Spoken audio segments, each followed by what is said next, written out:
What's going on, guys? It's Jimmy here, and welcome to our daily show where we give you the fourth stimulus check updates, the infrastructure/stimulus plan on the horizon, as well as the different stimulus items they want to include in there, as well as what's going on in the world today.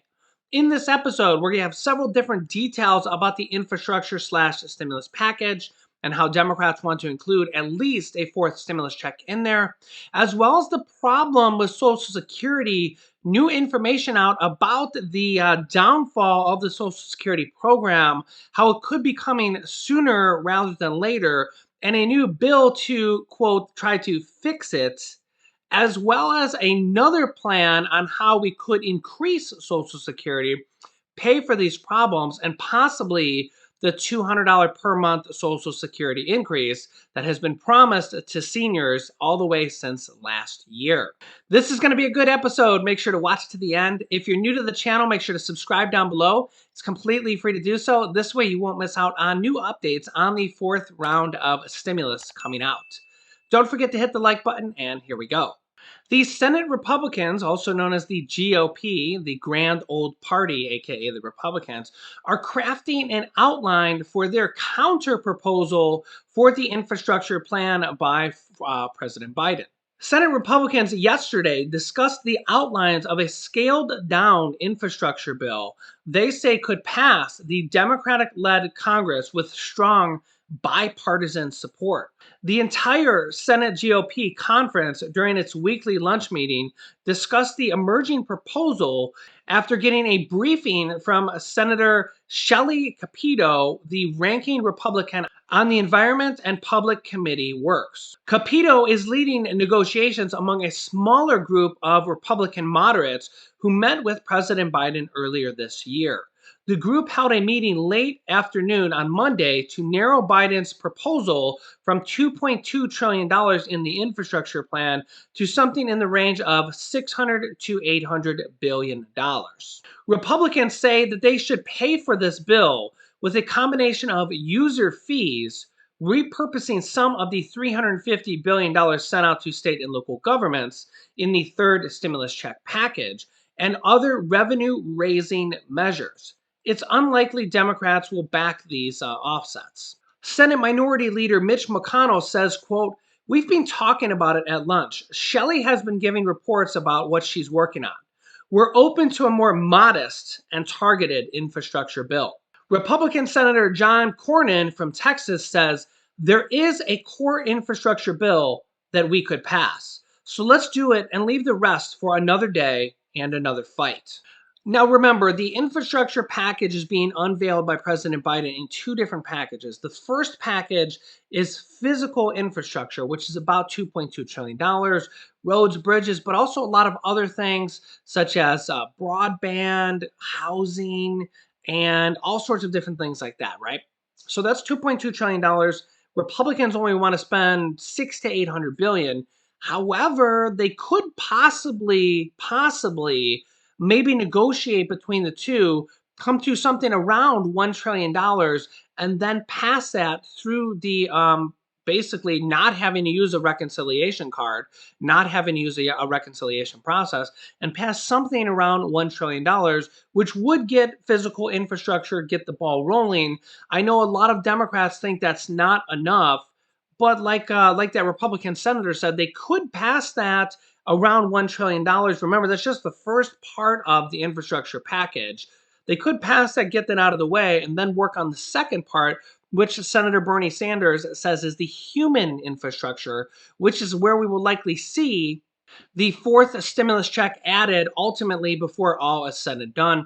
Remember, we have dozens of Democrats pushing for monthly recurring stimulus checks to go until at least the pandemic is over in this infrastructure package before all is said and done. We have packages for $2,000 per month from Senators Ed Markey and Elizabeth Warren. And we also have another bill in the House of Representatives that is for a one-time $2,000 stimulus check payment, then followed by $1,000 monthly recurring payments for 1 year after the pandemic is declared over by the government. There's really a lot more on the horizon that could be included in this infrastructure package. Several of these items we've seen directly come from the White House, including free community college for adults and free preschool for children ages 3 to 4. That could be funded completely by the government. And that goes with basically everything that the White House has been focusing on. Families with children, we've seen these child income tax credits increase to $3,000 to $3,600.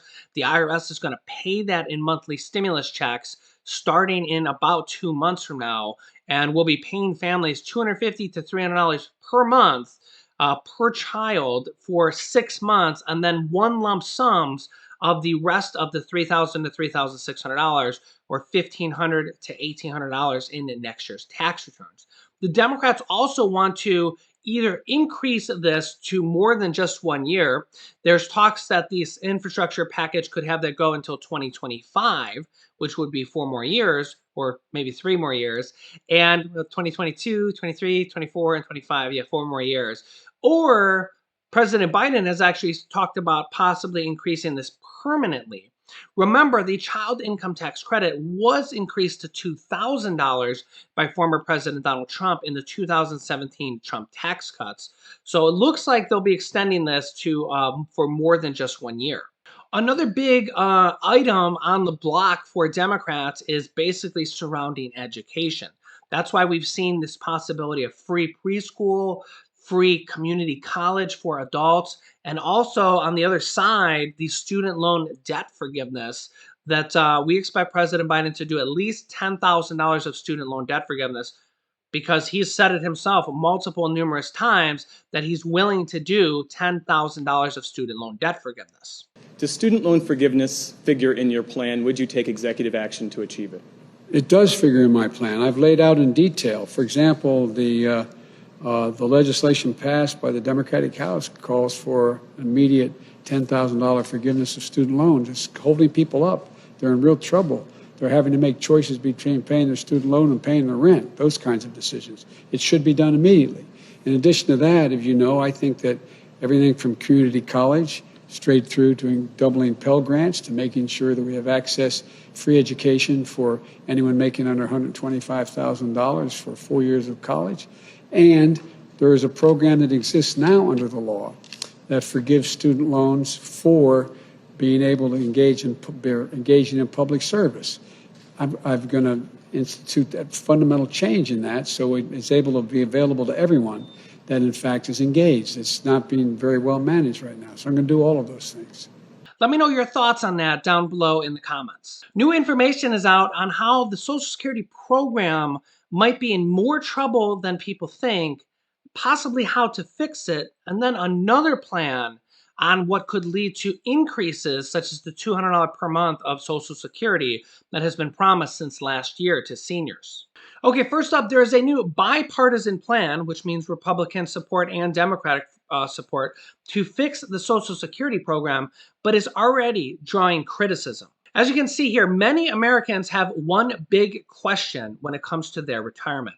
Will Social Security still be there when I need it? Now, there are new signs that Congress could start to take the steps to consider ways to repair the program. Republican Senator Mitt Romney of Utah has introduced a bill called Trust, Time to Rescue United States Trust Act, which aims to address the shortfalls faced by Social Security and other federal programs that rely on trust funds that are falling short. That includes the Social Security Old Age and Survivors Insurance Trust Fund and the Social Security Disability Trust Fund, which together are projected to run out in just 11 years, or in 2032, according to this legislation, which cites estimates from the Government Accountability Office. Other funds are projected to run out even sooner. The Medicare Hospital Insurance Trust Fund is due to exhaust its reserves in just 5 years in 2026. Meanwhile, the Highway Trust Fund has just 1 year left. Romney's bill would create bipartisan rescue committees dedicated to each of the endangered funds. Those groups would be tasked with writing legislation to implement changes that would extend the program's long-term solvencies. The committees would have 180 days to come up with their proposals. Any bills they report would get expedited consideration in both the House and the Senate. Republican senators who have already signed on to the proposal include Todd Young of Indiana, Shelley Moore of West Virginia, Rob Portman of Ohio, John Cornyn of Texas, Mike Rounds of South Dakota, and Kevin Kramer of North Dakota, and Cynthia Lummis of Wyoming. Two major Democrats that are always on the line have shown their support for this: Joe Manchin of West Virginia and Kyrsten Sinema of Arizona. However, here's the problem with this. Behind this bipartisan push is a real concern from advocates for Social Security expansion that the bill could ultimately lead to benefit decreases. Quote, the Romney plan is a way to cut benefits and leave very little fingerprints from members of Congress on how that is done, said Max Richmond, president and CEO of the National Committee to Preserve Social Security and Medicare. The bill would also circumvent the normal legislative process, including hearings where outside witnesses could express their views. The last time there was an overhaul to Social Security was back in 1983. At that time, the changes that were put in place, including gradually raising the retirement age to 67, were initiated by a commission led by Alan Greenspan, who later served as the chairman of the Federal Reserve. If you want to know my thoughts and what I think will ultimately end up happening, I do think they will change the trajectory of Social Security by possibly tweaking or adjusting several different things. What things at this point we have no idea. But I also think that ultimately they will bail out the Social Security and Medicare and all those different trust funds with basically stimulus packages. I think that we've passed 6 different stimulus packages for the pandemic, 5 underneath former President Donald Trump, 1 underneath Biden. I think when the time comes, I don't think they'll need to do it this year with a stimulus package for Social Security, but when the time comes, they'll likely just pass a stimulus package that will basically just add to the debt that will likely never be paid off and will give money to the Social Security program to prevent it from going insolvent. However, there is another proposal which actually could pay for Social Security increases, such as the $200 per month Social Security increase that has been proposed by Senators Elizabeth Warren, Chuck Schumer, the Senate Majority Leader, and Ron Wyden have unveiled a plan to increase benefits by $200 per month for all Social Security beneficiaries. This bill, which is directly on the warren.senate.gov webpage, says the plan is to provide more than 60 million Americans with an additional $4,000 over 2 years as part of the Senate Democrats' bold Phase 3 stimulus proposal. Now, they could include this in the second part of the infrastructure package because really I expect it to be a lot of stimulus items. And as you probably know, if you've been following this channel, all 6 of the first stimulus package that have been passed basically aren't going to be paid for. They didn't raise taxes to pay for them. The U.S. government already runs a deficit almost every single year, 99% of the years, which means the government spends more money than they take in. And those first 6 stimulus packages, the taxes weren't raised at all. So basically, who's going to pay for them? I get that question all the time. The answer is nobody. Nobody's going to likely end up paying for those 6 stimulus packages. They're just going to go on the government debt and sit there and be there forever until the end of time, as the government debt, national debt, after the national debt continues to grow every year and likely will for a long time, as is most other countries in the world. The United States is not the only country. So those 6 stimulus packages will likely never get paid for, and probably the stimulus items in the infrastructure package, including expanding Medicare for more benefits such as vision, dental, hearing aids, and lower prescription drug costs could also be included in there. Although Senator Bernie Sanders has a plan to help pay for that by getting lower prescription drug prices from pharmaceutical companies, in essence would save the government hundreds of billions of dollars through government programs of not having to pay less for those.